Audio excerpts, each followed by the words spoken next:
Well, I think we all know enough by now, don't we? We know how to social distance, we know to keep our mask on where we can in public places.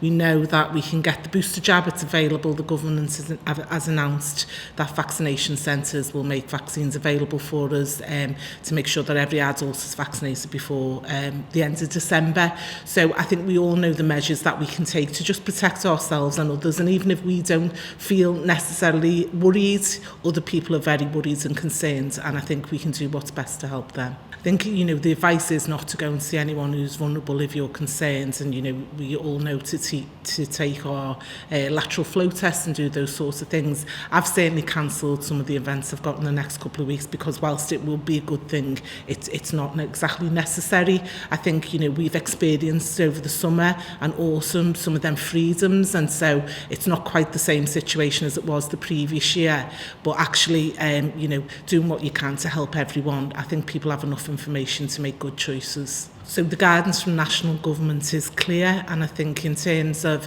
people cancelling events, that if the businesses and the client will have those relationships formed, or what they ought to do, or what whether they can or are not able to. I think the same with travel. I think it's if the government make an announcement, then you're able to cancel your plans, but otherwise you aren't. And so it's really important that we try and support our small businesses in what we've done. If we can't get money back for cancellations and things like that, that's because businesses need to run and they need to maintain. Obviously what comes out nationally is really important that we adhere to, and if that advice comes out from national government, then that we would have to stick to it. But our businesses have also anticipated that might be a problem over the winter, but for some, and it's really difficult for them, this is their busiest period. Well, obviously I wasn't the mayor of Liverpool when that happened last year, but I was aware of what happens in people coming from other places and coming into our area.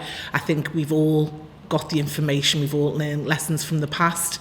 I think people were desperate to get out last year in the same way they shouldn't be this year, because we have enjoyed our freedoms for most of the year, and I think we've all got enough information to make sure we make good choices. Make sure you've got all your jabs, make sure that you've got your booster, get tested regularly, and make sure you're not near anyone vulnerable, because other people might be much more worried about this than you are, and it's really important that we don't pass it on. So it's clear that COVID infections are increasing across the whole country. Liverpool's no different from that. We've seen a 10% increase in our cases over the last week, and Omicron will become a more important part of that as well. So we're certainly seeing in London that there's around 30% of total cases is Omicron, and the doubling rate is every 2 to 3 days. So Liverpool will absolutely follow suit. There's a range of measures people can take to keep themselves safe. We have to follow government guidance, and I welcome the introduction of more actions to help us protect ourselves and our communities.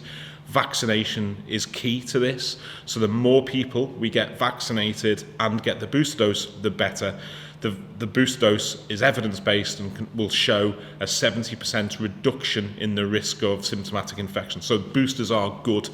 The reality is it's going to be very difficult to get the large number of people who still have vaccination outstanding through before Christmas. And we've already seen that, haven't we? The demand is very high.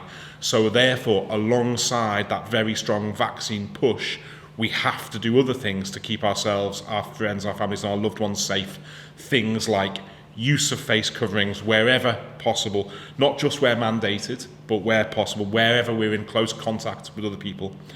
Regular testing, making sure we identify virus at an early stage and break the chains of transmission.